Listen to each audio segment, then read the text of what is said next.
السلام عليكم ورحمة الله وبركاته. أهلا بكم في قناة دروس رياضيات أونلاين مع مستر محمد صلاح. قناة مستر محمد صلاح تتمنى لكم التوفيق.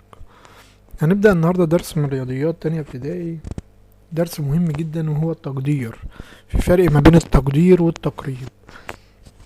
هنستخدم استراتيجية تقدير العدد من خلال أول رقم من جهة اليسار. يعني إيه؟ يعني ببص على الشمال، ببص على خانة العشرات. لو انا عندي الرقم مكون من رقمين، اثبت العشرات زي ما هو واحط مكان الاحاد صفر. درس سهل جدا ومهم جدا جدا.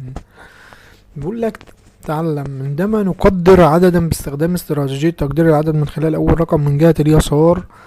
بيقول لك ننظر الى اول رقم من جهة اليسار، يعني من جهة الشمال. يعني مثلا وبيحط مكان الاحاد صفر.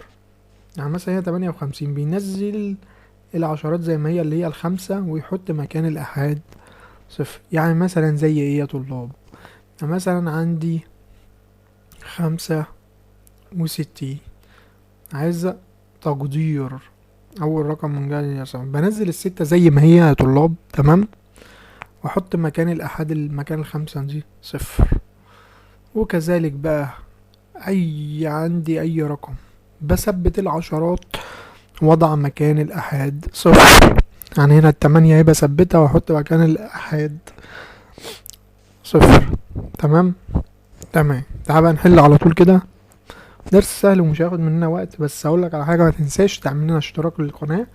كل اللي هتضغطه وكمل الفيديو للآخر عشان تستفيد وعشان مفيش معلومة تضيع منك. ما تنساش تضغط اشتراك للقناة وتفعل زر الجرس وتعمل اعجاب للفيديو عشان يوصلك كل ما هو جديد. هنا بقولك نشاط واحد اهو: قدر الأعداد التالية باستخدام استراتيجية أول رقم من جهة اليسار كما بالمثال. 25 الرابع العشرين، 41. الشاطر اللي هيقول معايا بثبت الأربعة وأحط مكان الواحد صفر. تمام. 63 بثبت الستة وأحط مكان التلاتة صفر. 12 بثبت العشرات اللي هو الواحد وأحط مكان الاتنين صفر. 87 بثبت العشرات اللي هي التمانية واحط مكان الأحاد صفر. 76 بثبت العشرات واحط مكان الأحاد صفر، يبقى 70. 164 دي بقى عندي ايه؟ 3 أرقام. الواحد دي قيمته بكام؟ بثبته اهو واحط مكان الأحاد والعشرات أصفار، يبقى 100. 239 بثبت المئات وبقولك من اول رقم من جهة اليسار، يعني اخر رقم من جهة اللي هو الاتنين. بثبت الاتنين اهي واحط مكان التلاتة والتسعة اصفار. 308 بثبت التلاتة اهو واحط مكان الاحاد والعشرات اصفار. 452 بثبت المئات اهي اللي هي الاربعة واحط مكان الاحاد والعشرات اصفار. 951 هثبت المئات اللي هي التسعة واحط مكان الواحد والخمسة اصفار. 849 بثبت المئات واحط مكان الأحاد والعشرات اصفار. 470 المئات اهي بثبتها زي ما هي واحط مكان الأحاد والعشرات اصفار. 790 المئات اهي احط مكان الأحاد والعشرات اصفار.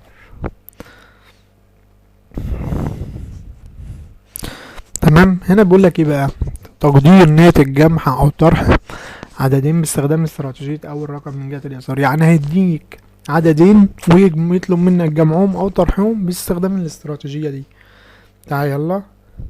هنا بيقول لك مثلا قدر ناتج الجمع 23 زائد 37. هنا لما يجي يقدر ناتج الجمع او بيقدر ال 23 دي، اما استخدمها استراتيجية اول رقم من جهة اليسار هتبقى 20. 37 هتبقى 30. جمع ناتج الجمع 50. تعال يلا نبدأ نحل على طول. تعال. يقول لك نشاط 2: استخدم استراتيجية تقدير العدد من خلال أول رقم من جهة اليسار لتقدير ناتج الجمع. هو هنا حل أول مثال أهو. تعال نخش لتاني مثال. يقول لك 31 زائد 67. 31 ده عشان أقدرها هنزل 3، بثبت التلاتة وانزل مكان الأحاد اصفار، هيبقى 30 زي ما كنا بنعمل. 67 نزل العشرات اللي هي الستة واحط مكان الأحاد صفار واجمع بقى. 30 زائد 60 بيساوي 90. تمام. 57 زائد 39. 57 دي هنزل 5 زي ما هي واحط مكان السبعة 50.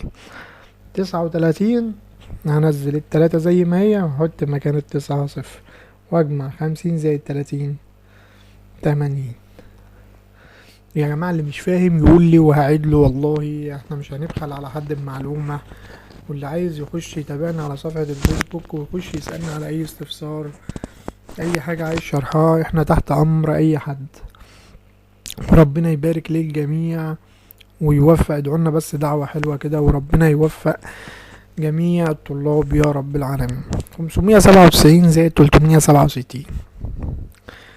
تمام، هنزل 5 واحط مكان الأحد والعشرات اصفار اللي هما 7 و9 يبقى 500. 367 هنزل 3 واحط مكان الأحد والعشرات اصفار، يبقى الناتج 500 زائد 300 بيساوي 800.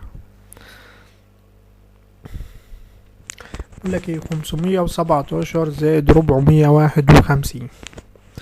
بنزل المئات اهي 5 واحط مكان الواحد والسبعة اصفار يبقى 500 زائد 451. بنزل المئات واحط مكان الأحد والعشرات اصفار. 500 زائد 400 يبقى الناتج 900.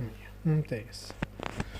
تعالى هنا بقى 237 زائد 464. هقدر اول عدد ده هنزل الاتنين زي ما هي واحط مكان الأحد والعشرات اصفار يبقى 200 زائد 464. بنزل المئات الأربعة اللي على الشمال اللي هي دي مش دي، احط مكان الأحد والعشرات اصفار يبقى 200 زائد 400 كام ب600.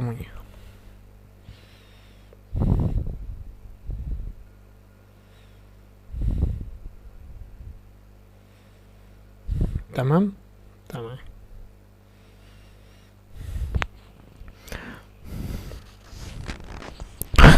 وهنا بقى أمثلة. حل الأمثلة دي من اللي بعتها لنا في الكومنتات أو بتاعنا على رسائل الفيسبوك. واللي عايز أي حاجة يا جماعة يبعت لنا، والله وهنفيده جدا جدا إن شاء الله. هو درس سهل جدا وبسيط. هيديك بقى هنا جمع 3 أعداد مع 3 أعداد وطرح 3 أعداد مع 3 أعداد، يعني درس سهل جدا ومفيد. والشطار يحلوا. قيم نفسك برضه، وأي حاجة وقفت قدامكم يبعتلي على طول على رسائل الصفحة او يبعتلي في الكومنتات، وان شاء الله يفيد الجميع وربنا يوفق الجميع يا رب.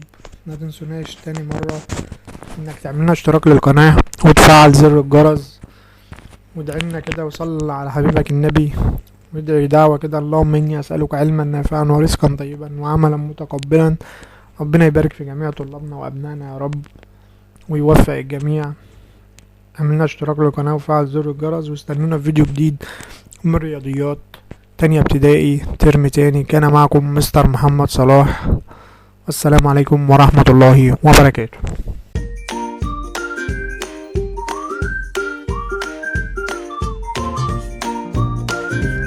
السلام عليكم.